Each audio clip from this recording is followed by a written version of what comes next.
Hi, my name is Rob DeZormo, and I am the Assistant Middle School Principal at the American International School of Riyadh. And for my final quartile project, I wanted to create a video that demonstrates and gives a glimpse at the global citizenship learning that has been happening this year at our school. Just like all international schools, for accreditation purposes, this year we focused as a school on global citizenship learning, and I had the opportunity to be on a project team that led the whole implementation of the global citizenship learning for the students. For myself, more specifically in the middle school, of course, uh, but I also was able to take part in some amazing whole school projects as well.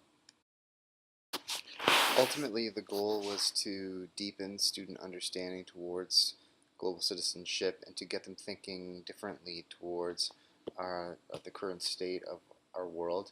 So what we did was we created lessons based on the UNESCO Global Goals for Sustainability, and during our Eagle Exploratory Advisory Time, which happens most days in the morning, and during our early release days, it happened once a month, we focused on delivering the lessons to the students.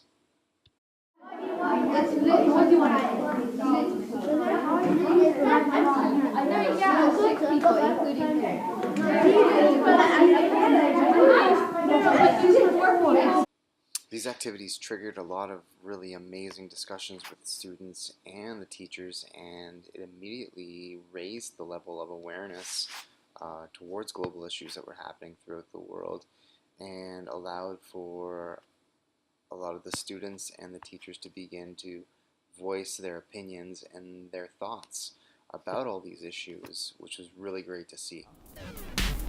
I think poverty is a really big problem, especially in refugees like the children of Syria.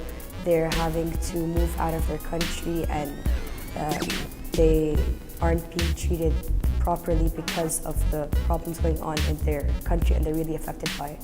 Global warming and climate change are all things that we've talked about as a class to figure out what aspects they can work on.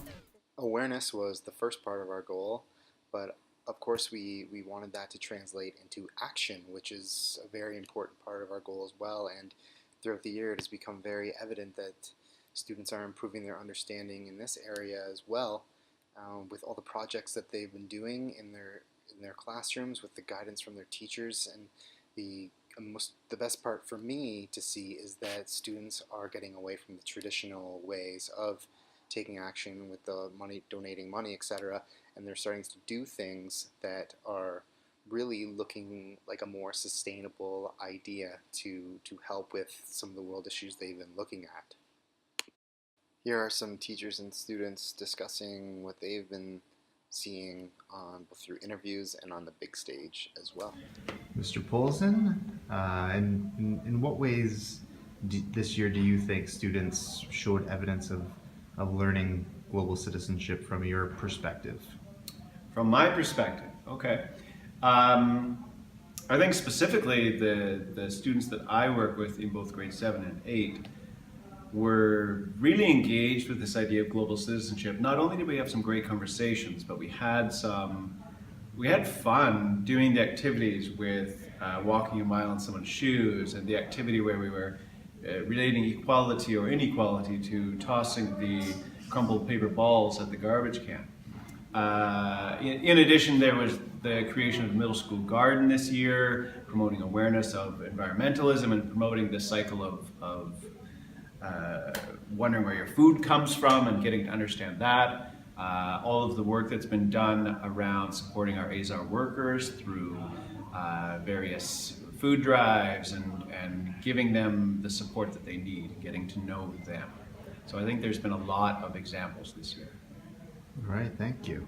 So global citizenship, sure, we know a lot about the stuff that's happening around us, we're aware of it, but then I think the most important part besides the learning was that it brought us together as a whole, as a community together, for us to join together and look for solutions to these problems.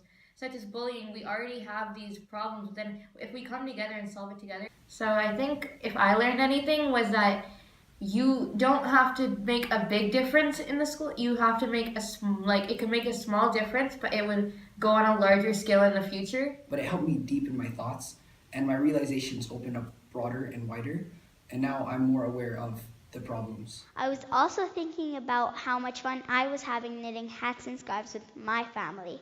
What if they could knit and sell their own hats and scarves? I wrote to knitting loom companies and asked them if they could donate looms and yarn that could be sent to refugee camps. My dream is for these children to focus on their future and not on their past. This child has probably lost everything he has owned. Even though he's behind wired fences, he's still smiling and asking us for peace. I can't imagine what it must feel like to lose everything you own. But if we work together, I hope that we can start to rebuild what they have lost, or at least begin to create a new world for themselves and their family. Now, before traveling to a new country, I often end up scouring the library trying to find books on that country's culture. Though I'm not always successful, I do think it's important. Due to all the advances in technology, we're traveling more than ever, which means we need to be able to show respect and show understanding for countries' customs. When in Rome, do as the Romans do. Understanding cultures can also help you make new friends. Like how many of you have friends from a different country who believe in a different religion? Our TEDx event was a very impressive way for some of our students to show their understanding of global citizenship so far this year, and many other groups were also very eager to show what they've been learning and what they've been doing at assemblies through presentations as well. The best opportunity for students to share their learning this year came during our annual UME Community Day, where students were able to invite their parents into the school and share their learning through lessons and through shareouts in the classrooms. Also had the opportunity to contribute to the making of our school's This Is My School video, led by elementary technology coach Sean Wamsley, which showcases all the global citizenship learning that has taken place at our school this year, among other aspects as well, which can now be seen worldwide. Right, so for the Making Thinking Visible strategy, what you're going to do on the post-its in front of you, on one side you're going to write down what you notice about the image, and then on the other side you're going to write down what makes you say that.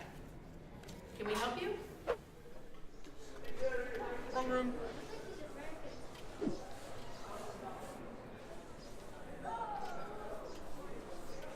Ah, this must be the place. Here we have some students who are going to show the importance of global citizenship in our school. Our leader represents all the things that are important to our advisory class so that we can be global citizens. So why do you say that? So each one of us has written a personal statement to help achieve the global goals for sustainable development. What are those? Oh, those are the goals that make the whole world a better place. This process has been a great experience so far, and through teacher feedback and student feedback and through continued research, I'm very excited to see where we will go with this and what our next steps will be. Here's a clip from a video created by 2 middle school students that shows what they would like our next steps to be in terms of where our school could go with global citizenship and them being able to do something that they care about with Habitat for Humanities.